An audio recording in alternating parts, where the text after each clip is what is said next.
Right. Sebastian, how long have you been in Hawaii now?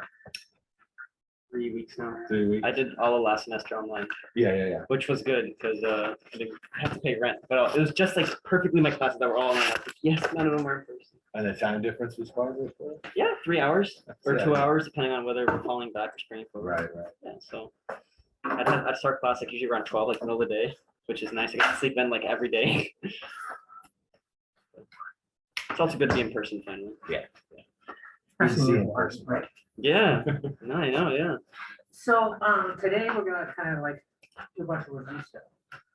So I may ask you some questions about like what some of these things are that are on the table here, just to see what you guys are thinking about them and what you know, what you don't know. There's review reading in the first chapter of White, which is now up there on La Lima, right, chapter 100.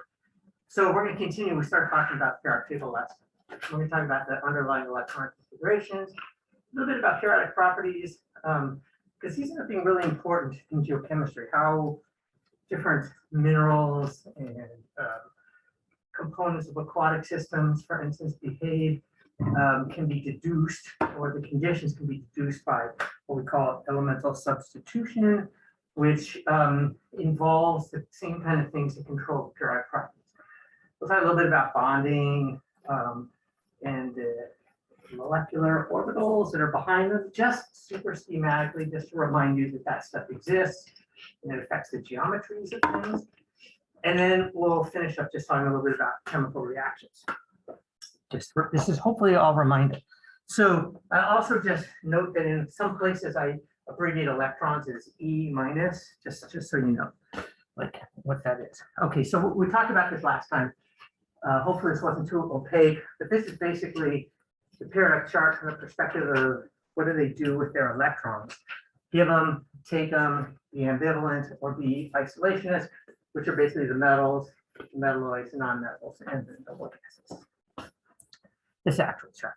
And I only, it was in color, but it didn't become color when it pasted it in, but I put the red here just so you know, everything in red doesn't exist in nature. They have too short a half-lives. So there's a couple of elements missing, but they've changed the names and numbers of these elements multiple times. When I went to school, this was 1A and 2A and 3A and 4A, et cetera, and then this was 3B. And there's a reason for that, because there's some similarities between the elements in this column and the elements in this column. But we're not going to worry about that too much in terms of the nomenclature. But I do want you to kind of remember, like, oh yeah, these are all the guys that make +1 charges, these make +2 charges, these mostly make -1 charges. So you get further down, and then we get some variety. And we'll look at this in a little bit more detail in a second. Pretty much all of these make +2 charge ions. Sometimes they make +3. Sometimes they make some other oxidation states, especially as we go farther and farther down the periodic chart. But there's some similarities here. There's also the elements of life, carbon, nitrogen, and oxygen are all up there, a little cluster. Silicons with them, right below them. So and there's some important reasons for that. There's some important behaviors. And the basis of organic chemistry is primarily because of that. So just to take a step back and remind you that where the periodic chart comes from. I mean, originally it was some people, it's debated who, but many people think it was a Russian scientist who first put forth the idea that when you look at the chemical elements and you arrange them in an order of what their properties are, like how they behave, then you get a chart, which at the time we didn't even know what electrons were, right? But later people put together, hey man, there's something about the way elements are put together that gives them the periodic properties. And it turns out that it's a combination of the electrons, their spatiality, their charge, and of course the nucleus, which counterbalances them with positive and negative charges. So when you build up an atom, there's electrons that are close and electrons that are farther out. They sit in what we call valences. And pretty much only the outermost electron shell in a given atom is the one that's doing its business with making bonds and other interactions. And this is just a reminder what some of the atomic orbitals look like. This s orbital is spherical. We have one in each one of the levels on the periodic chart. There's 3 p orbitals. They're super directional, right? So that's spherical. Remember, orbitals are places with high probability of finding an electron at any point in time, anywhere on the surface of that sphere, anywhere on the surface of whatever this thing is called. And there's 3 of them, and they go on X, Y, and Z axes, and they're part of the geometry constraints that form bonds. There's 5 of these d orbitals, and there's a bunch of f orbitals. They're not shown here. It says 14, but it should say 7. Each orbital can have 2 electrons, right? So you can have 2 s electrons in an atom. You can have 6 p's, 10 d's, and that's where the 14 comes from. You have 14 electrons in the 7 f orbitals. So every electron in every atom has a quantum number associated with it. When we talk about the ground state, we talk about the lowest energy configuration for any given atom. And that energy is kind of constrained by a bunch of different factors, which are predictable by quantum mechanics, but which basically follow certain rules of symmetry and the way in which electrons can pair up with each other. It's not to say that we can't find electrons in other configurations, but it takes energy to do it. So if an atom wants to absorb some energy, this happens all the time in our atmosphere, which is what causes some of the chemical reactions that take place there to take place. It goes into a higher energy state, and that usually comes from the absorption or emission of light going to higher and lower back down.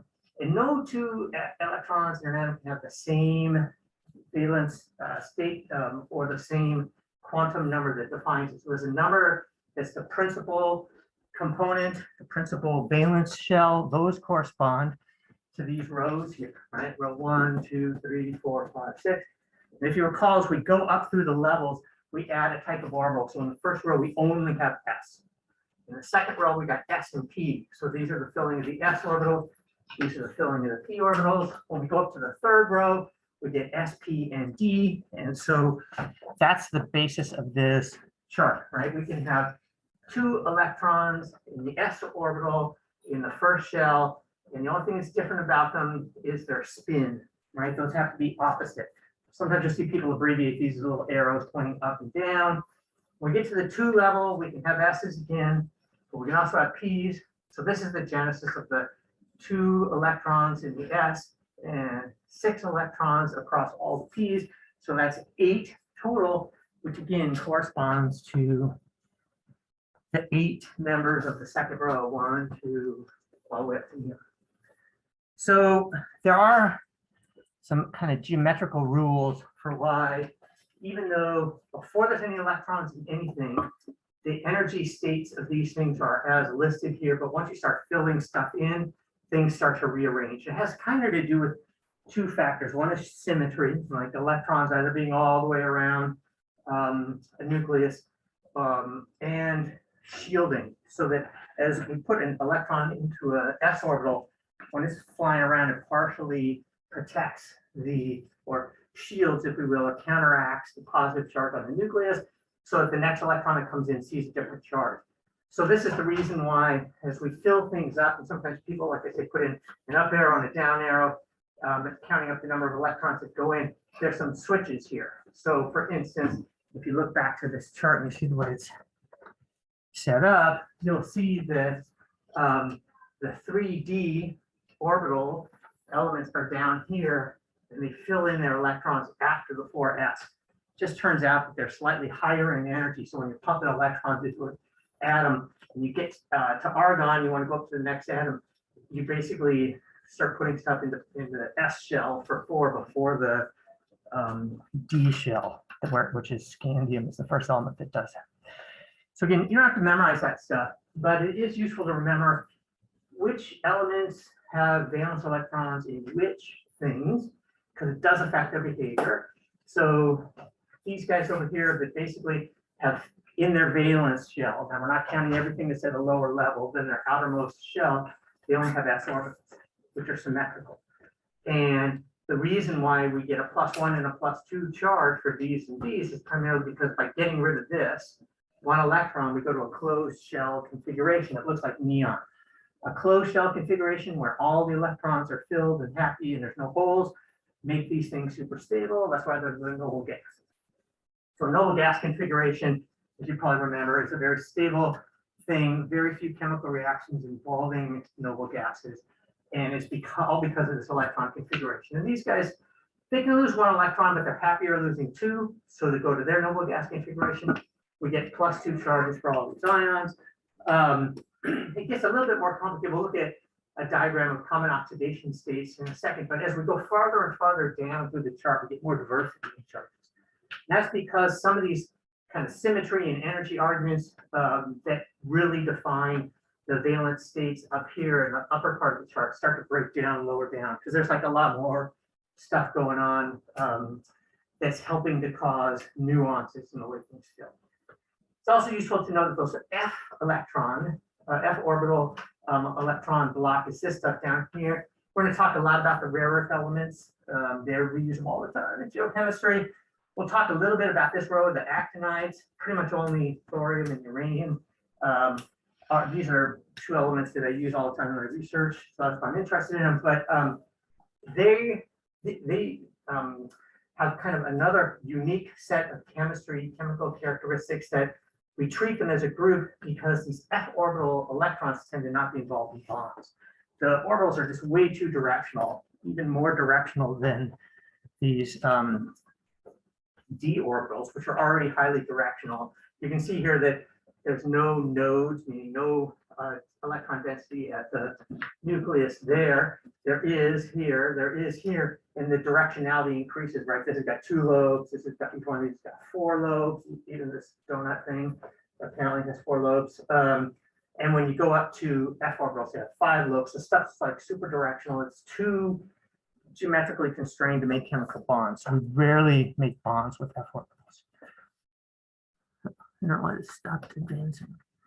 There. All right. So here's some periodic properties. Everyone remember the periodic properties?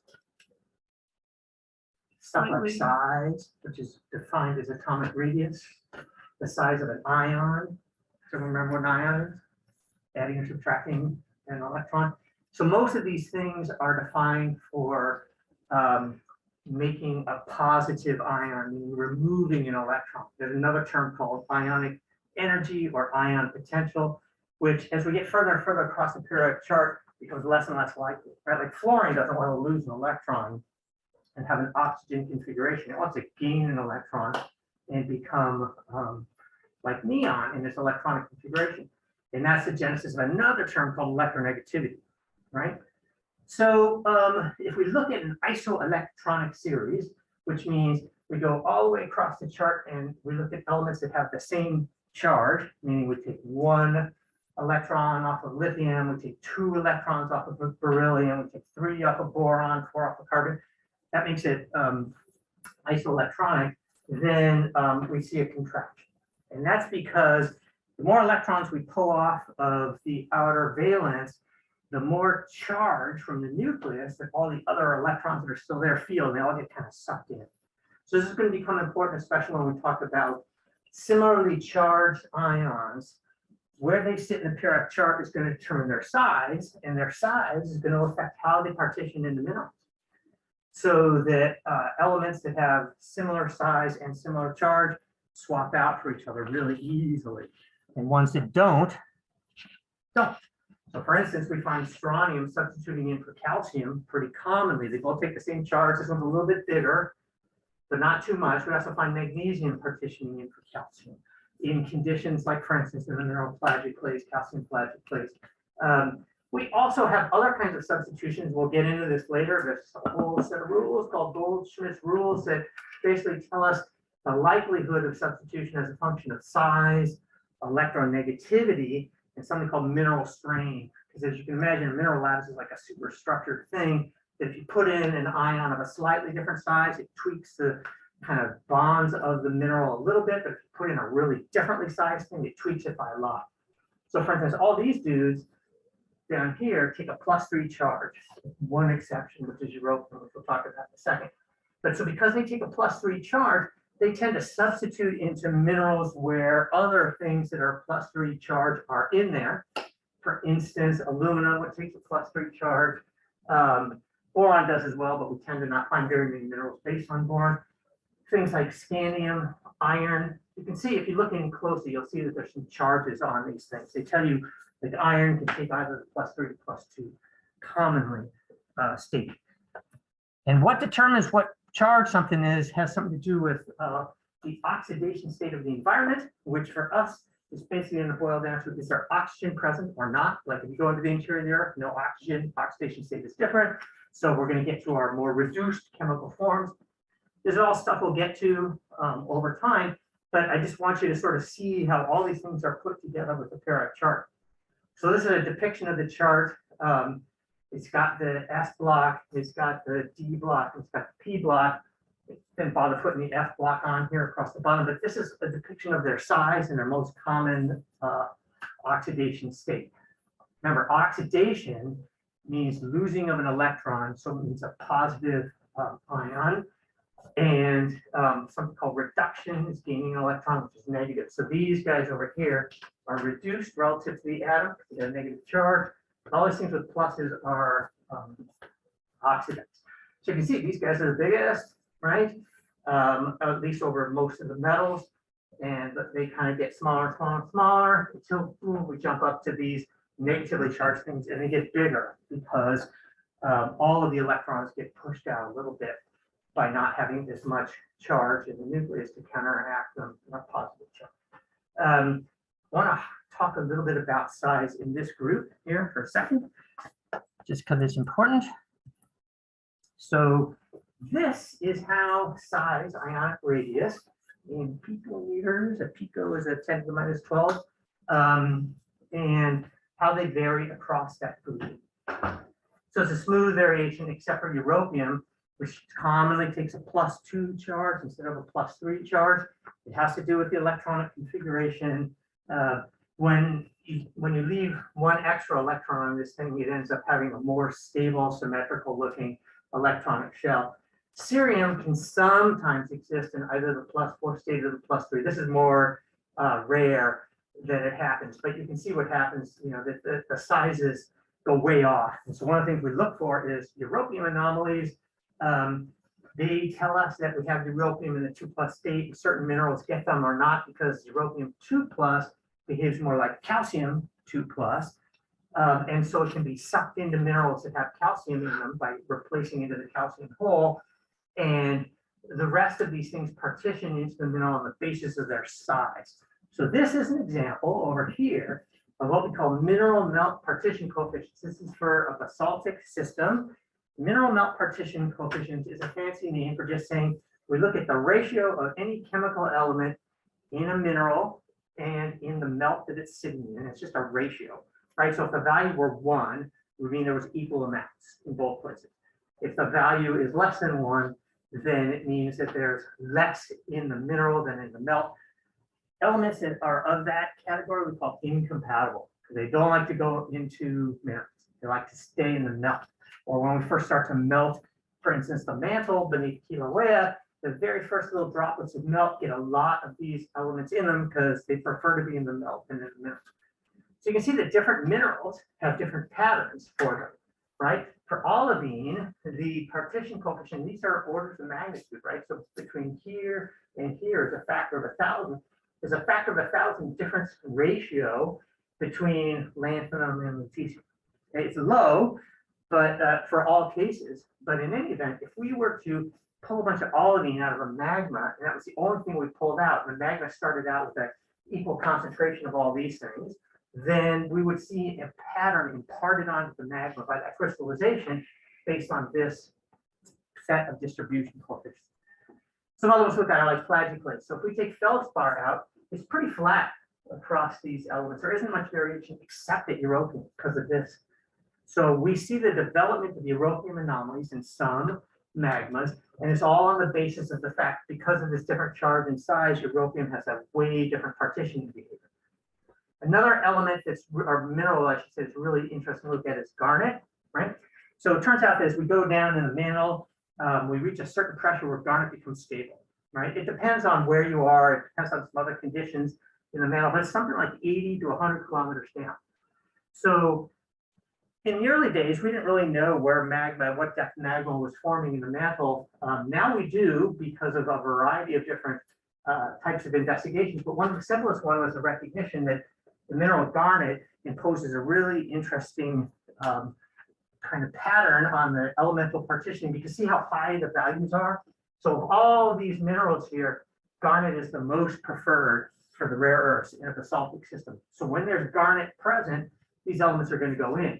In some cases, 0 just means equal partitioning between melt and magma. 1 means it's 10 times more likely. So you can see those partition coefficients vary between almost 10 times to about, this would be 0.1, this would be 0.01. So there's a pretty big variation there. And when we melt in the presence of garnet, we get a rare earth profile that shows us this pattern, meaning the heavy rare earths are really depleted because they like to go into the mineral and stay in the mineral anyway, and the light rare earths are enriched. So we get patterns that are the mirror images. And when we don't melt in the garnet stability field, meaning shallower than that depth, then we don't get that pattern. And the replacement mineral for garnet is pyroxene. So, we mostly, it's primarily coin pyroxene, although some orthopyroxene as well. When they melt, they don't have as much effect on the magma system. There's still a little bit of effect. You can see here, it's got the same basic shape as garnet, but kind of squashed down. And so this is, for instance, one way in which the size of the elements plays a very specific role that we leverage all the time in geochemistry. All right, here's some other periodic properties. Does anyone know what first ionization potential is? The amount of energy take off the first electron. Total, yes. So see how it zigzags? This is the first row of the periodic chart, second row of the periodic chart, third row of the periodic chart. Hopefully that all makes sense from what we were talking about in terms of shielding and electrons are being filled. It's easier to take an electron off of stuff on the left-hand side of the periodic chart than it is on the right-hand side. There's some little ups and downs. These ups and downs have to do with half-filled subshells, right? So it's a little bit easier to take an electron off of oxygen than it is off of nitrogen. And that's because nature likes symmetry. So oxygen sits here, nitrogen sits here. In this row, these are s electrons, these are p electrons. We put one electron into each p orbital, split them up with the same spin state. That's the lowest energy configuration. Then when we stick an electron into this thing, all of a sudden we take a super symmetrical looking atom and make it a little bit less symmetrical, right? So because it's a little bit less symmetrical, it takes a little bit less energy to pull that electron off. And that's why it's easier to ionize oxygen, the first electron, than it is nitrogen. We have a similar thing for boron and beryllium, which show up, in this, as these little kinks here. And those kinks persist. You can also see here's the D block elements, sometimes called the transition metals, a lot less variation across them.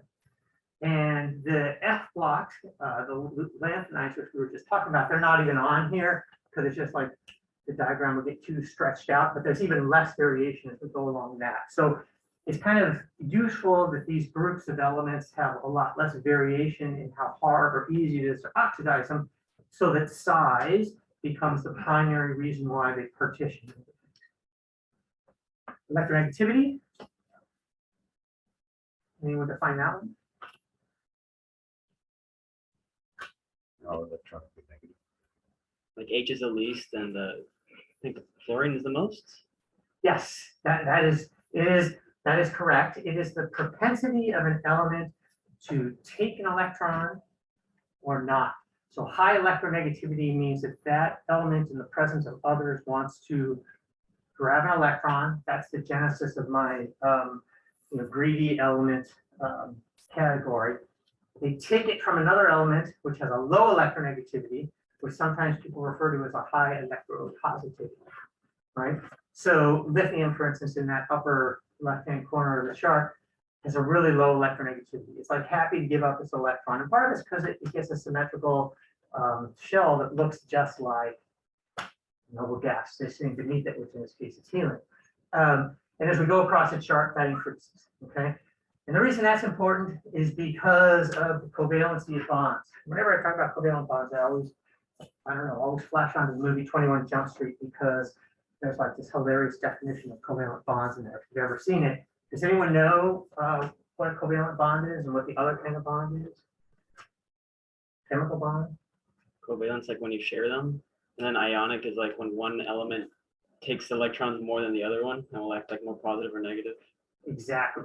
And so that basically boils down to this. If you put two elements together with similar electronegativity, they're going to make a covalent bond, sharing of electrons. You put elements that are really opposite ends of the periodic chart together with a high electronegativity contrast, one of the elements is going to give up its electron to the other and it makes an ionic bond.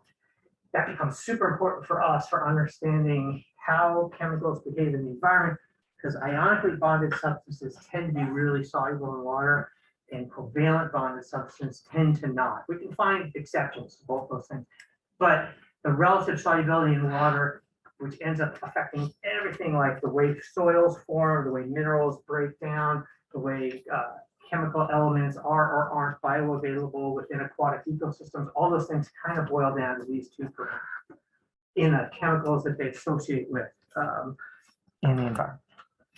So this is just kind of a summary of what we just said, that ionization and ionization potential. And so I'm not going to go through it. This is an example of the common oxidation states, the common charges on chemical elements, again, going across the periodic chart. So here's the first row, the second row, the third row, et cetera. You can kind of see a pattern on there. I've highlighted a couple elements just to help you guide your eye, right? The blue are the noble gases, right? They don't take any charge. We don't tend to take electrons off of them. The greens are this, what we call the alkaline metals. You can see them. Hydrogen is kind of a funny example. Sometimes it's placed in the middle of the diagram because it can either take a +1 or a -1 charge. But when we go to the next row, like lithium, you see it's just a +1 charge, potassium +1 charge, et cetera, rubidium, cesium, all the way down. And then the halogens, fluorine, chlorine, bromine, iodine, acetine, they tend to take negative charges. I seem to have somehow dropped some of my colored boxes, but you can see where the charges are on the diagram. And so, for instance, for fluorine, it just takes a -1 charge. But when you get up to chlorine, it can have a bunch of oxidation states.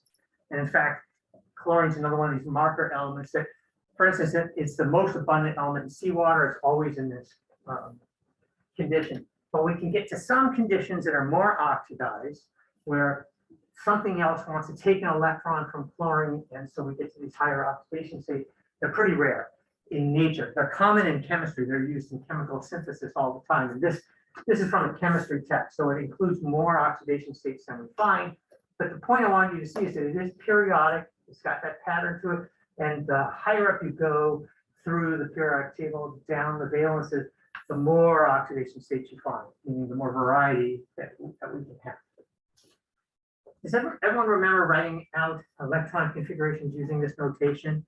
I'm not going to really use it in class, but I want you to remember that we always look at the valence shell, and rather than writing out all the electrons for all the lower valences, we just abbreviate it by saying, like, for instance, we're doing chlorine, it's got a neon-filled shell plus whatever electrons it takes to fill up all these things, right? Which would be a 2s orbital with 2 electrons, 3s2 and 3p5, etc. So, you know, and you can add an electron to it and it becomes the same configuration as argon, and that's which is a noble gas, which is stable, which is why it has the ionization potential. So finally, this is a summary of the kind of ionization potential for all the chemical elements that are chart up here, like 3D view, right? And so you can see their shapes and sizes. And I'm sorry, this is the ionization potential. This is the concentration in seawater. To a first order, there's kind of a similarity to it. The concentration in seawater elements has a lot to do with things besides ionization potential, such as their abundance of the elements on the Earth, and something called resonance time, which we'll talk about, which is how stable something is in the environment. But this basic shape where we've got really high ionization potential over here, which makes minus charged ions, really low ionization potential over here, which makes plus charged ions, and kind of very intermediate values here, which means that a lot of these elements are less likely to take a charge at all, which makes them less soluble in water, is kind of what causes this shape in a primary sense. So it's an important parameter. Okay, so electronegativity, we've already talked about it, but I use the concept of electronegativity all the time, so I want to make sure that you understand it. Elements can either be donating of electrons, and these are low in electronegativity or high in electropositivity, or they can be acceptors of electrons, which in my little category here are the greedy elements, which means that they want to take charge of them. We'll see in a second that we can extend this concept beyond elements to molecules, molecules that either accept or give off electrons in environments and make loose affiliations of atoms that we call complexes. And it's basically the same conditions of how tightly bound are electrons to a molecule or an atom. So there's this kind of quasi rule. It doesn't apply all the time, but if you have an electronegativity value, and these are just values you can look up in a table. They haven't changed for like a century, so wherever you find them, they're probably going to be the same within maybe +1 on 0.1 on the unit. All these guys over here with a value higher than 2.5 are considered the highly electronegative elements, and they form a dividing line so that if we make a chemical bond with anything on this side of this line, with anything on that side of that line, it tends to be more of a donation situation, right? Where electrons are being given up by these guys, taken by those guys, which makes it more of an ionic bond. Obviously, there's a bigger electronegativity contrast between sodium and chlorine than there is between silicon and chlorine. So the character of the bond in those two cases is different, right? It's not binary, it's that there's a gradient across here. But even still, there's low electronegativities for all these elements are what make them metals, right? They're like, okay, I'll give up my electron and pass it through a wire. And these guys won't. So these are insulator elements. All right, so now I'm talking about chemical bonds. This is meant to be the electron cloud, right? It's our probability density of electrons in space around a given atom. Two elements with their electron clouds get together and the electrons share the space in between the nuclei. And in the condition where that is energetically favorable, and there isn't in all cases, like if you have a really big ion and a really small ion, it may not work. But in the cases where it's electronically favorable, you give off some energy. Okay, and so that's the genesis of making a bond. And in those cases, if you want to break that bond back up, you got to put energy back in. Okay, there are other conditions where it's energetically more favorable to stay on this side than that side, but when we make a bond, it's because we are liberating energy. So does everyone remember Lewis dot configurations? Good, then I won't go through it in any detail, other than to say that it is the basis of the standard model of chemical bonding, which involves s and p orbitals. And so those are the only things that we're depicting here. S and p orbitals can hold 8 electrons in any valence. And so that's why there's 8 dots around the atom in a Lewis dot structure that is considered completely filled. And it's a useful way of bookkeeping to understand how many other bonds can we connect to something. So in a purely covalent bond, there's no difference in electron density around the two atoms in the bond, kind of like is shown over here, right? It's like it looks equal. The cloud is about the same on both sides. The only true pure covalent bonds that we find in nature are elements bounded to themselves, like in the oxygen molecule. Oxygen is bonded to oxygen, nitrogen molecule, nitrogen bonded to nitrogen, diamond, carbon bonded to diamond.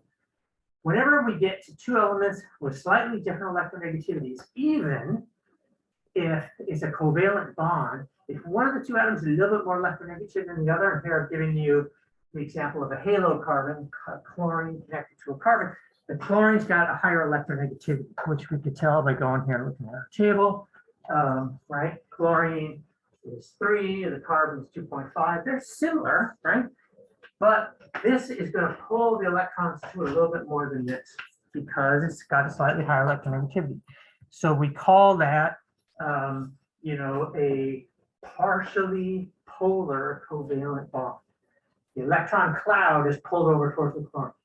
The pure ionic bond, which has the largest difference in electronegativities like sodium and fluorine, it's not the largest, but it's one of the largest. There's a complete donation of electrons. There's really no electron cloud situation that has a lot of electron density in between the two atoms. They're being held together by Coulombic force.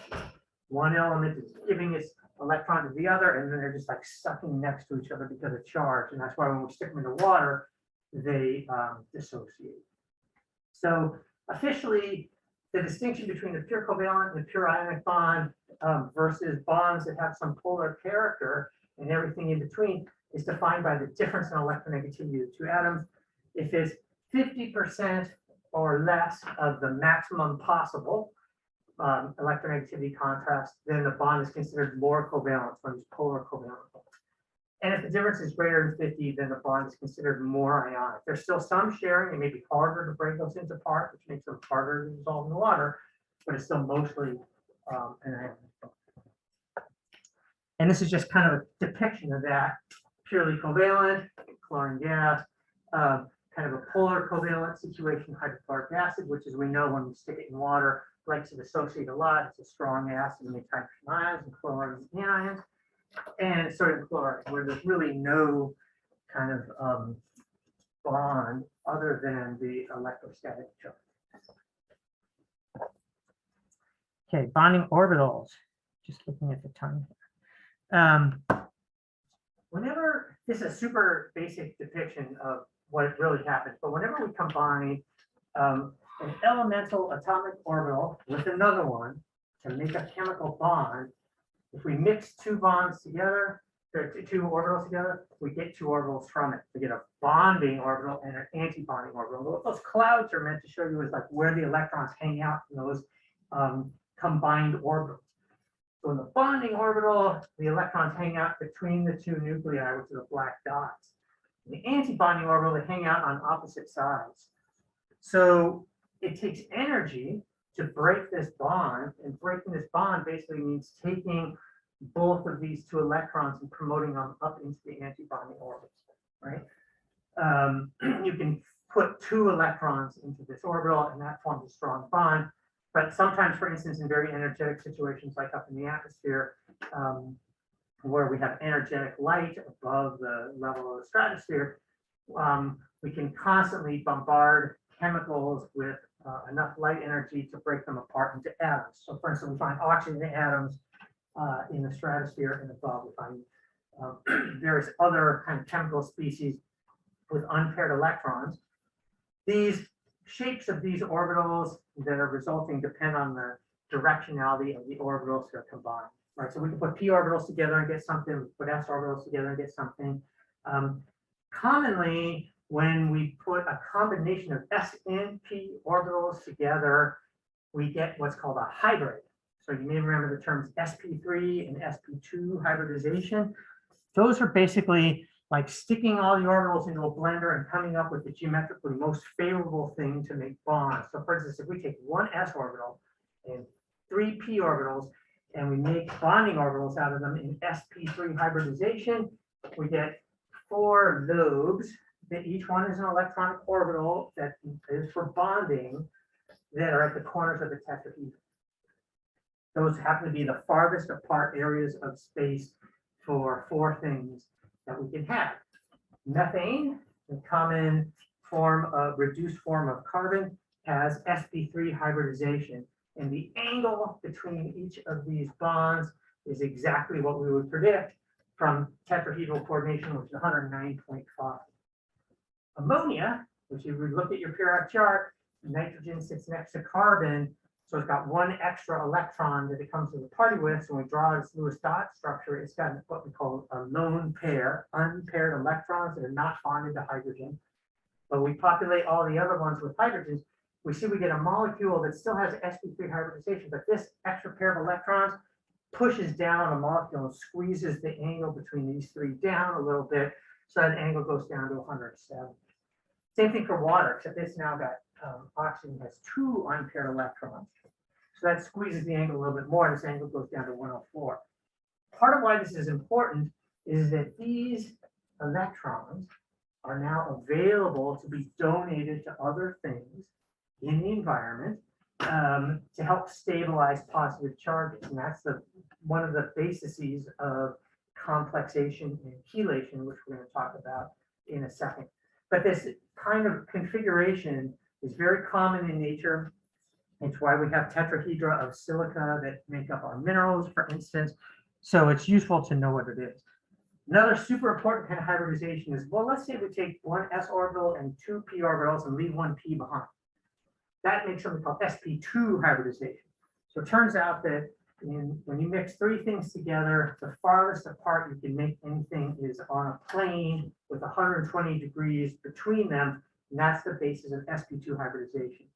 Now, especially in organic molecules, carbon-carbon molecules, if we mix, basically 1 s and 2 p's together, and we left behind a p, when we put 2 elements together in a bond, those 2 p orbitals, which usually sit above and below the plane of the rest of the molecule, can also mix together to make a second thing, which we call a pi bond. So this red thing in space is the mixing of the 1 p orbital that didn't go into the sp2 hybridization, and that allows us to make a double bond. We can put electrons in the red guy and electrons in the yellow guy.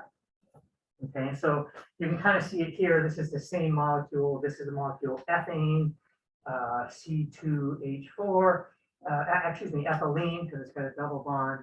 And so the p orbitals basically that stick up and above kind of merge together and give us electrons sitting above and below the molecule. When we talk about organic chemistry in a few weeks, we'll get into this in a lot more detail. But part of what's interesting here is the ability to have electrons that sit above and below the molecule that are not part of the functional bonding that holds the molecule together, so they're easier to take off or add to. They make the molecules kind of more reactive in nature.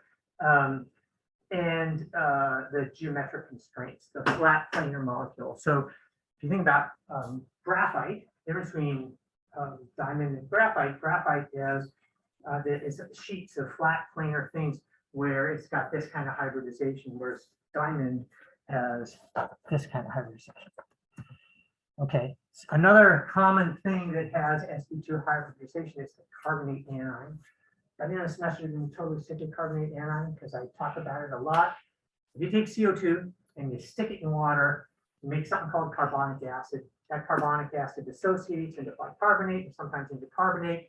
And when it loses all the hydrogen atoms that are associated with the initial solubility product of CO2 in water, you get a molecule with 3 oxygens on it. It's got a -2 charge, but it can delocalize those charges in these pi bonds throughout the whole molecule, which makes it really stable, which is why we have a lot of it in seawater. It's one of the reasons why organisms use carbonate as a compound ion to make calcium carbonate shells, bones, teeth, all sorts of stuff. And it's basically got this same situation where it's got sp2 hybridization that forces this molecule to be a flat plane. And then in addition, it's got an extra p orbital sticking up that can delocalize the extra 2 electrons into across the whole molecule and make it really stable. Okay, does everyone remember what a polar bond is? Ever heard that term before? That just means when this is a water molecule where the electronegativity contrast between hydrogen and oxygen is enough that oxygen likes to pull the electrons towards it a little bit, and therefore the hydrogen releases them a little bit. So these bonds have a partial positive charge, which is shown with this delta plus, and a partial negative charge.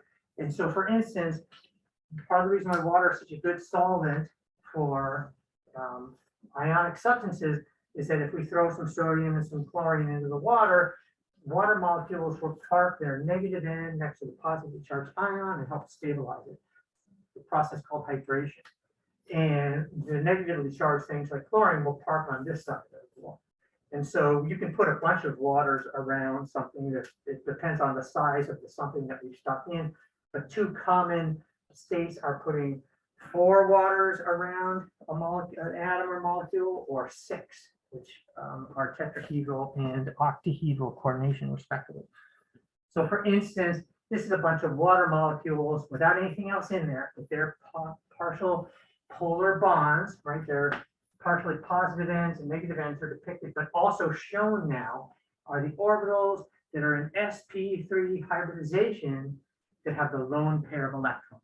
I want to go back and show you this just to remind you, right? sp3 hybridization, oxygen, 2 oxygen hydrogen bonds, and 2 sets of lone pairs of electrons. That's what contributes to this polar character.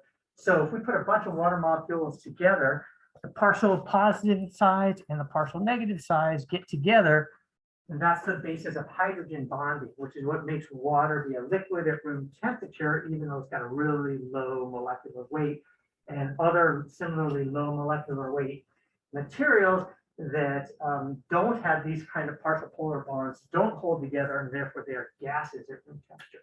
It's one of the kind of unique characters of water that allows it to be such an important thing in life and in geological cycles and the sort of development of the hydrosphere. It's this ability to be a liquid because of hydrogen bonding, which holds things together so that they don't want to evaporate.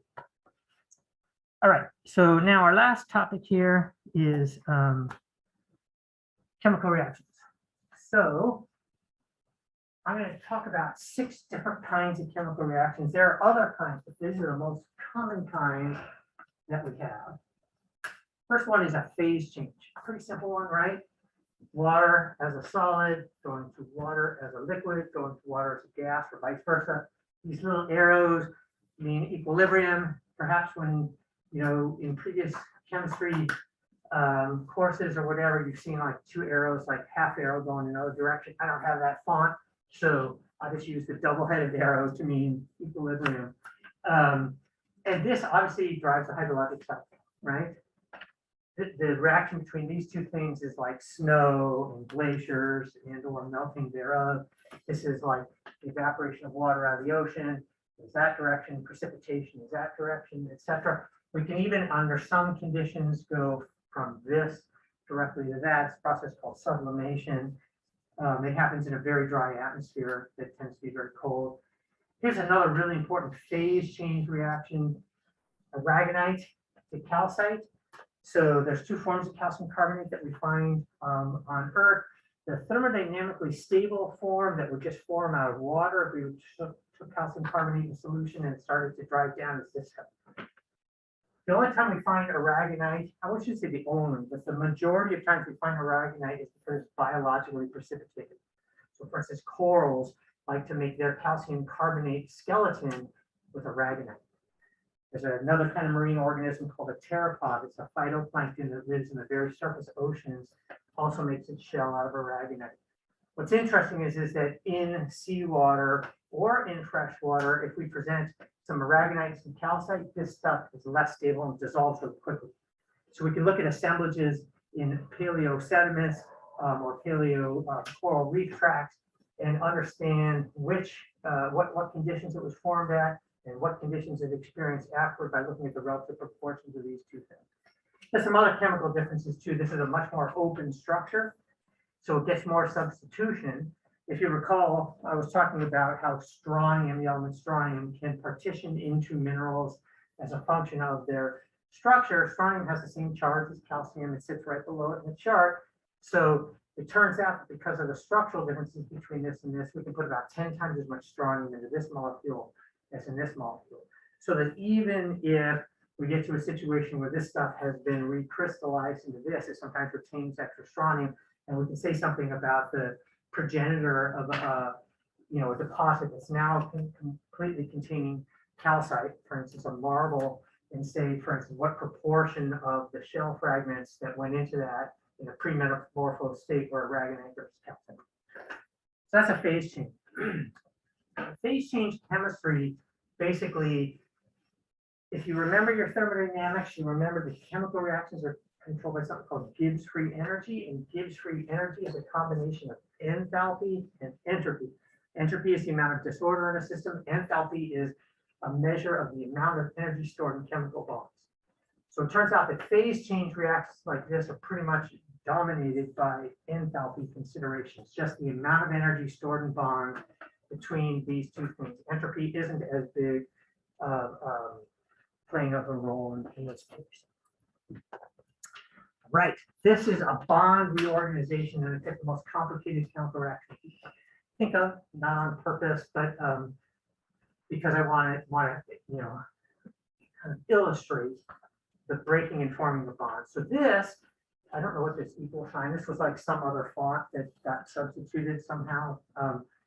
In any event, ignore that equal sign, I will take it out for the note. This is carbon dioxide, nitrate, phosphate, water, protons, making this stuff here, which is red field ratio protoplasm, which is the chemical composition of most phytoplankton in the ocean. If you were to stick them in a blender and blend them up, you get this proportion of material. It can also be depicted as 106 carbohydrate, 16 ammonia, 1 phosphate, and some oxygen.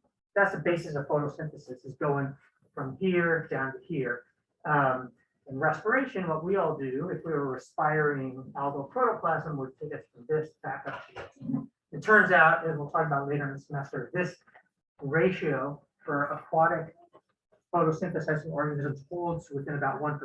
Every aquatic photosynthesizing organism we find has that ratio. When we go into terrestrial plants, they can have a lot more carbon in them, but the other elements are the same. The reason is they need to have like a superstructure, a backbone to hold themselves up, this cellulose fiber. But this is, there are chemical bonds in the CO2, there are chemical bonds in the nitrate, et cetera, et cetera. They get rearranged to make complex material here with a whole bunch of different chemical bonds in them. That's a bond reorganization, and it's got an equilibrium constant that covers it. It's actually, as if you know your biochemistry, there's a whole bunch of steps involved here. It's not just one chemical reaction. This is a summary of a whole bunch of different processes that are enzymatically driven. But in any event, you can boil it down to say that is a bond reorganization reaction. Here's another one. This is the chemical reaction, sometimes called the Urey reaction, that is responsible for controlling the CO2 in our atmosphere over long time periods. Not like humans burning fossil fuels or anything, like over the cycle of billions of years where plate tectonics is dominating, the exchange between silicate materials, depicted here as calcium silicate, but it could be magnesium silicate or whatever, with CO2 in the atmosphere, makes calcium carbonate and solid silica, and that controls the relative amount of CO2 that is present. And you can see here that we've basically broken a bond between calcium and silicon and formed a bond between calcium and carbon. The bond reorganization. Okay, dissolution and precipitation. I think that's pretty obvious. We take a salt, we stick it in water, we make ions. That's one kind of dissolution. Another dissolution is to take carbon dioxide and stick it in the water. Hopefully you're remembering these little things in parentheses. Those are just the form of the chemical. S being solid, HU meaning aqueous, G being a gas. If there was something in a liquid state, it would be an L, so liquid. All of these reactions involve water, but you don't see any water because when we write out equilibrium constants, liquid water is given what's called an activity of 1. So we basically ignore it, but you can tell that it's present because it is. This is the solubility of oxygen in water and nitrogen in water, pure water and seawater as a function of temperature. Just to remind you that these kinds of reactions are super temperature sensitive, so that for most gases, they become more soluble as the temperature goes down, so the concentration goes down as the temperature goes up, except for CO2. CO2's got some weird chemistry to it, or it behaves differently. Yeah. CO2 sublimes, like you said, right? It goes from a solid straight to a gas. It will, yes. As right, if you had dry ice and you set it out, yeah. Because the liquid state is just not stable. The making of the dry ice in the first place is something that we don't find naturally on Earth. It requires really high pressure and low temperature. So when you take that stuff out and set it on the counter, it just jumps right through the phase change from solid to vapor. If you stick it in water, it's pretty cool because it bubbles and stuff. Okay, chemical reactions. Again, redox reactions.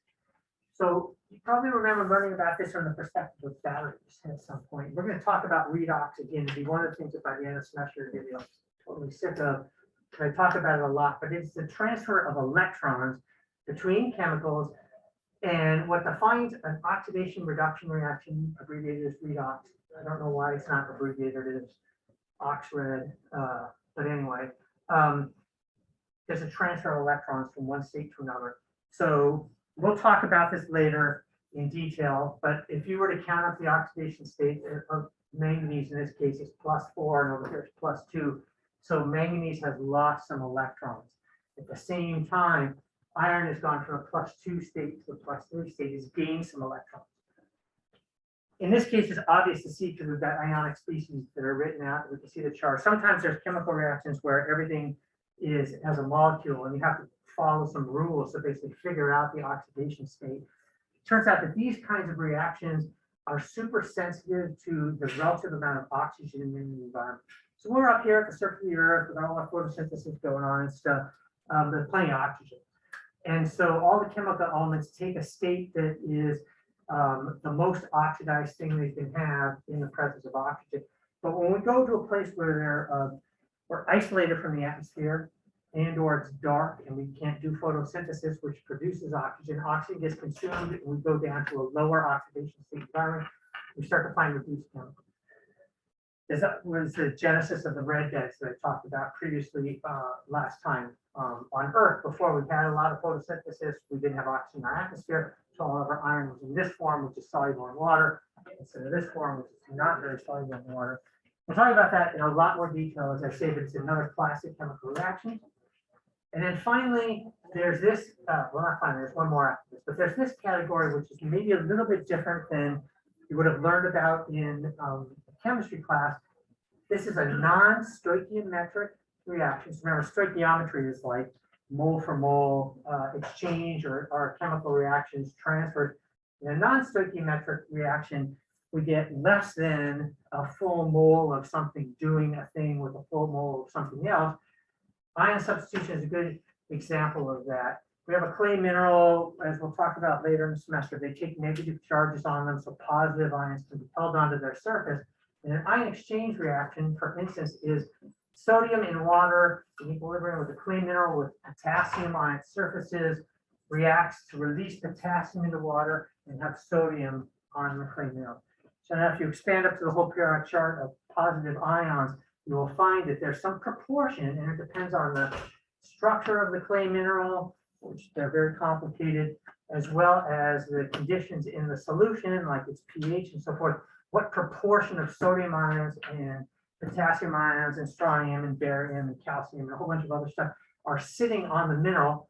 And if we take a clay mineral that formed in one environment, for instance, fresh water, and we stick it into seawater, which has a lot of sodium and chlorine, we're going to change the partitioning behavior. Some elements are going to be sucked onto the clay, some elements are going to be released from the clay. And this is all through ion substitution and ion exchange. And as I say, we'll talk about this a lot. It's a not stoichiometric process. It's one of the things that makes chemistry and the environment way more complicated than chemistry in a chem lab. And finally, complexation and chelation. So probably the most common place you come across these terms is like if you ever look at the ingredients on vitamins that, or other supplements that you take. Basically, this is a Lewis acid, Lewis base sharing of electrons between something that wants to donate electrons, something that is a molecule or atom that is electropositive, and something that wants to gain electrons, something that is an atom or molecule is electronegative. So something that is electronegative and wants to pull electrons onto it is what we call a Lewis base.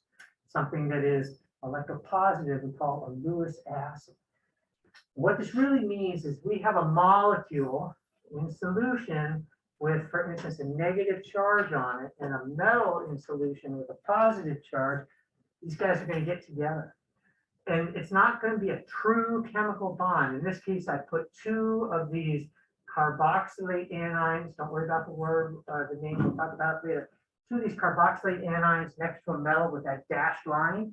It's a sharing of electrons, a stabilization of both chemicals in solution without making a true chemical bond.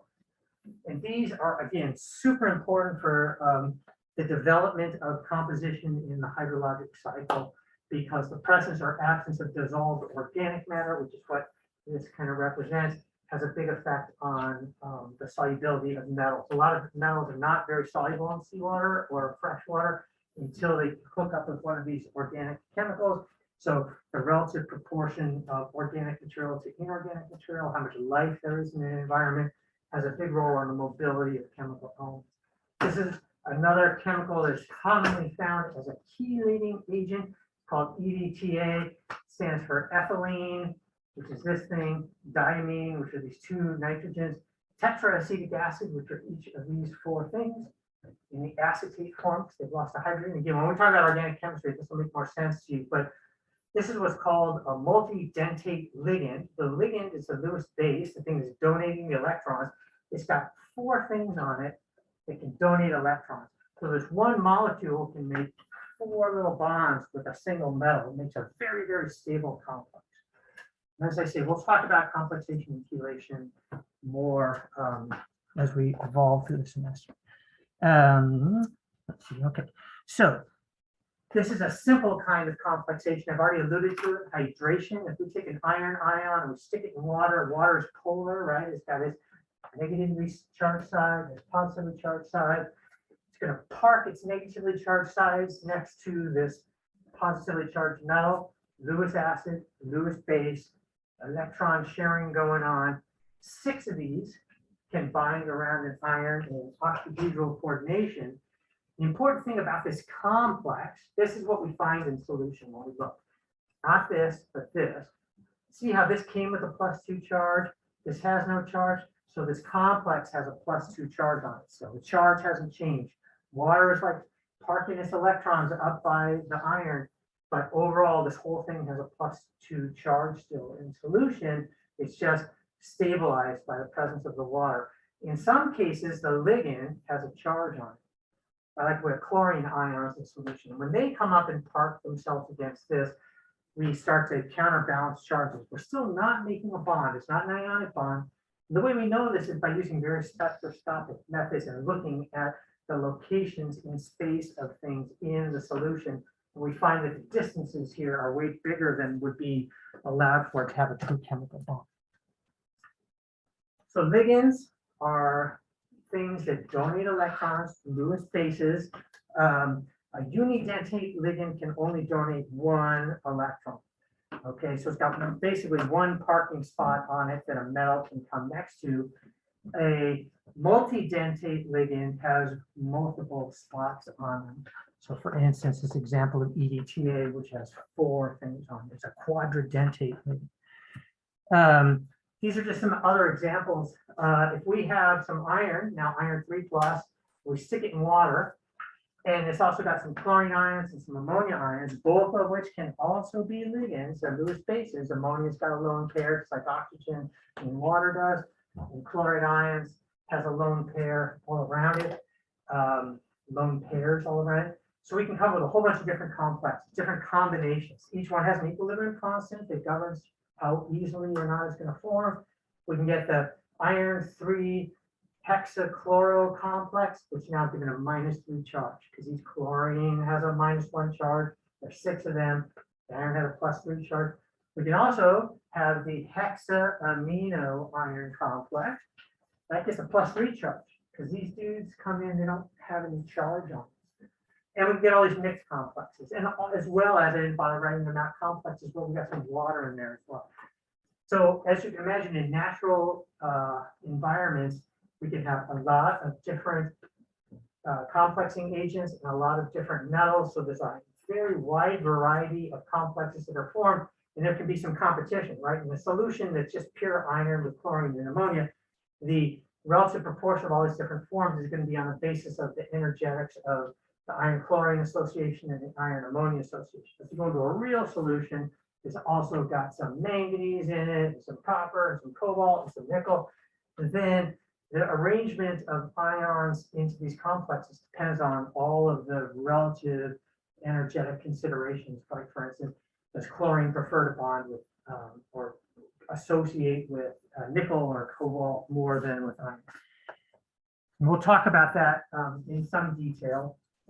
This is just a little bit more detail about the difference between a unidentate and a bidentate ligand. Bidentate has two places it can bond to a metal as a Lewis base in solution. And so whenever we have ligands that are more than unidentate, meaning bi, tri, quadradentate, when they make a complex, this loose association with a metal, we call it a chelate. Just another term, but chelates are energetically much more favorably preferred for entropy reasons in solution. So when we have, for instance, natural organic matter with lots of multidentate ligands, we can stabilize a lot of metals in solution and solubilization. There's also some terminology that has to do with the geometry. So this is a metal in hexagonal coordination, and it's got one bidentate ligand on it. And if this bonds with its two different places to the metal in adjacent locations, we call it cis, and if it bonds across the molecule, we call it trans. Again, I'm not sure that this will come up much in the class, but they do have different energies of formation. So the last section, I'm not sure we'll get all the way through this, but if we don't, I want you to just read it because it should be summary, is how do we mathematically describe chemical reactions. So if you remember, we got the chemicals in blue here, A, B, reacting to make C and D. We balance chemical equations with stoichiometric coefficients, the little a, B, C, and D in red, to make sure that we have material and charge balance on both sides of the equation, right? And we treat the reactions that we write out that are balanced as algebraic expressions. This can be considered an equal sign, so we can add and subtract reactions. And each reaction can be described by an equilibrium constant. An equilibrium constant has the activity of the products over the reactants raised to their stoichiometric coefficient. Everyone remember that stuff?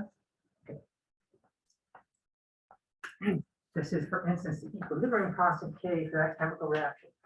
Products over reactants raised to their stoichiometric coefficient. Okay. So there's some rules about this, that how we write these things that are basically common practice, but this is just a number, right? And when this number is greater than 1, it means that if we throw a bunch of chemicals together, we prefer to make this stuff on top at the expense of this stuff on bottom. If that number is less than 1, it means, well, that reaction doesn't happen very good. We prefer to keep this stuff like this and make very little of that stuff.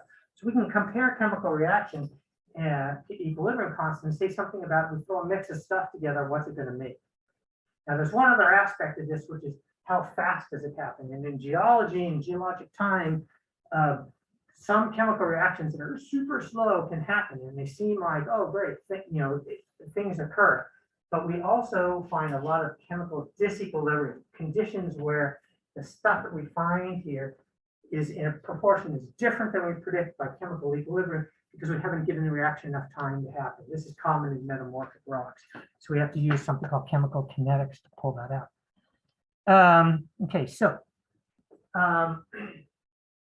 when you've learned about chemical equilibrium in the past, probably you heard people talk about concentrations or pressures, partial pressures.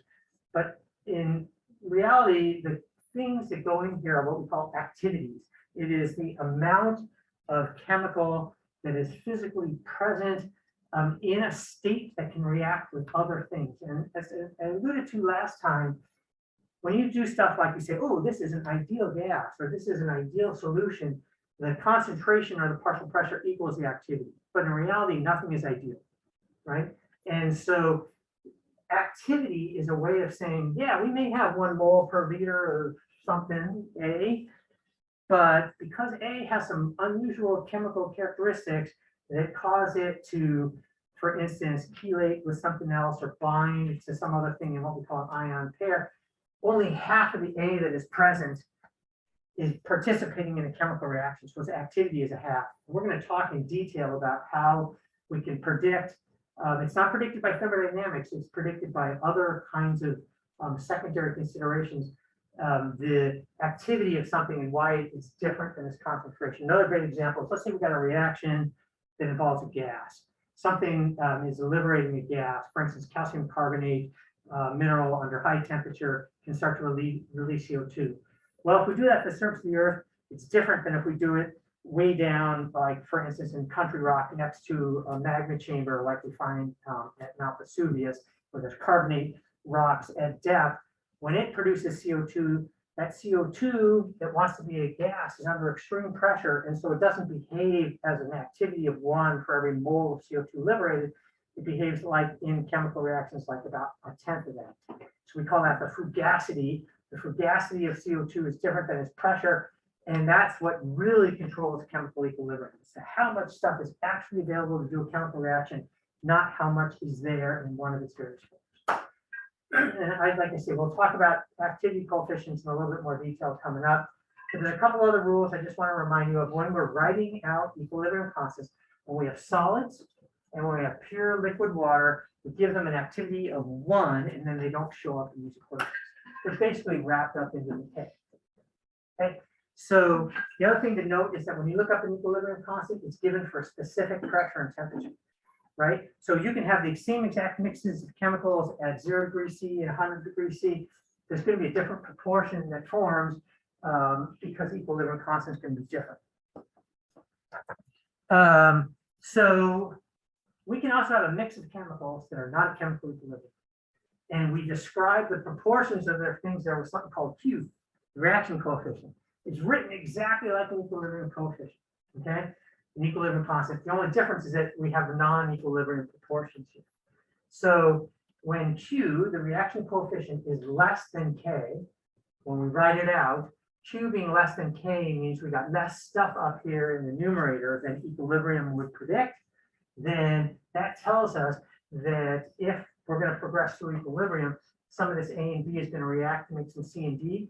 And so we're going to have a forward reaction as written. Because remember, reactants, products.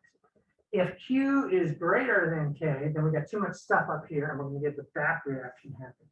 So some really basic stuff you can say about environments when, if we know they're governed by equilibrium, we know the temperature conditions, the pressure conditions, we look at the proportion of minerals present, we can say, or elements present, you can say, is there going to be a reaction here or not? We don't know how fast, we don't know about the chemical kinetics, which is the speed of things, but we can at least predict whether something's going to happen or not happen.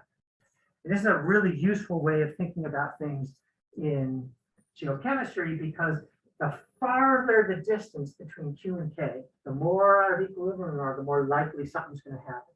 Right? If we're close, then the reaction may be very slow and something that we don't notice on human timescale. But if we're way out of chemical equilibrium, like for instance, we're at a mine and we take ores out of the interior of the earth where it's a non-oxidized condition, we bring them up into the environment where they're oxidized, the proportion of chemicals are going to change. And this is the genesis of a lot of environmental contamination where we have oxidized materials, especially acids, coming off of ore deposits that we pulled out of the ground and left the tailings out there.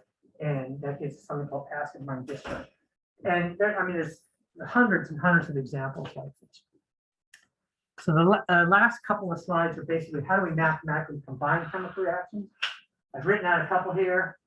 A plus B, making the chemical AB is kind of like sodium chloride dissolving to make sodium chloride ions, and AC dissolving to make A plus C. Now just switch their order because we're going to look at across equilibrium, but that could be, for instance, barium sulfate or barium chloride, whatever you want it to be dissolving. And when we write out the equilibrium constants for one and the other, okay, we can then mathematically combine these just using algebra and come up with a mixed reaction. Okay, and it turns out that the equilibrium constant when we add two reactions is basically the resulting equilibrium constant is the product of the other two, right? And just remember, if you switch the order on something, it's basically 1 over the equilibrium constant. What you would look up in a table for these kinds of reactions are usually written like this: solubility products, a solid dissolving in water. So this one is in the form you would find it in a table. This one is the inverse, it's 2 ions making a solid. So if we were to look up an equilibrium constant in the table, and then we reverse the order of this one, it's 1 over the constant to make it be for that particular chemical. So the last thing I have here is just the example of CO2 dissolving in water, which I mentioned before. These are the phases that we have. We have CO2 in our atmosphere. It can dissolve in water and make aqueous CO2. We find very little of that. It immediately reacts with water to make something called carbonic acid, which immediately dissociates to make bicarbonate anion plus a hydrogen ion, which sometimes dissociates to make carbonate anion and another hydrogen ion. These are linked together by chemical equilibria. The kinds of things that happen in a body of water that are controlled by this set of equilibria are shown here. What's left off this diagram is the role of life, photosynthesis, respiration, which also affects this. And just for the simplicity of making the argument of how the equilibria work, I've left biology off of this, but biology would obviously affect respiration, would affect CO2. So we can write out chemical reactions for the dissolution of CO2 in the water, for the reaction of CO2 with water to make carbonic acid, for the dissociation of carbonic acid to carbonate, the dissociation of bicarbonate to carbonate, and the formation of calcium carbonate mineral. And we can do some kind of quick and dirty calculations that, for instance, say, oh, well, as we change CO2 in the atmosphere, for instance, by global warming and anthropogenic loading of the atmosphere, what does that do to the calcium carbonate solubility of minerals that are sitting all at the surface of the ocean or in coral reefs or wherever else? And we do that by combining all these equations together, which is done here. So sometimes what happens is that this reaction and this reaction are written as one thing because this thing is so unstable in water that in effect, since we put CO2 into water, it dissociates into these two things without this carbonic acid intermediate. So on the next slide, I've basically combined these two things together and written a hybrid equilibrium constant, which is the equilibrium constant of these two things already merged, which is something you can find in a table. So we've got a Henry's law of solubility. Do you remember Henry's law or not? Look that one up. It just describes how much of a gas can dissolve in water at equilibrium. So it's abbreviated with a KH. We've got this first dissociation of CO2 making carbonic acid, dissociating into bicarbonate hydrogen ion, which is the first acid dissociation constant of Ka. I put a prime on it because it's a merger of two.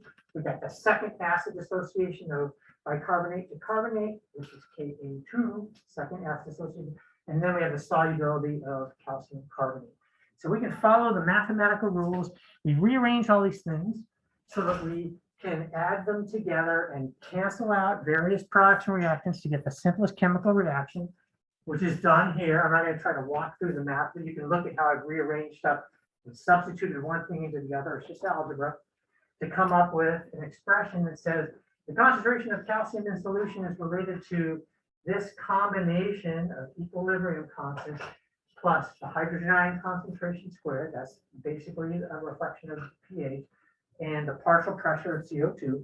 So as you can imagine, as we increase CO2 in our atmosphere, we're lowering, or excuse me, we're increasing the denominator, which means that we're going to make this concentration go down. Maybe a little bit counterintuitive, but we'll talk through what this means later when we start to talk about climate cycles and CO2 and calcium carbonate preservation on the seafloor in marine sediments and how that's changed over geological time. Because it kind of boils down to a combination of this argument plus biological productivity, how much calcium carbonate has been produced in the first place. But I wanted to just use this as an example to show you how we can mathematically combine chemical reactions that are, a bunch of different reactions into a single expression that then can be used to solve problems. So, are there questions?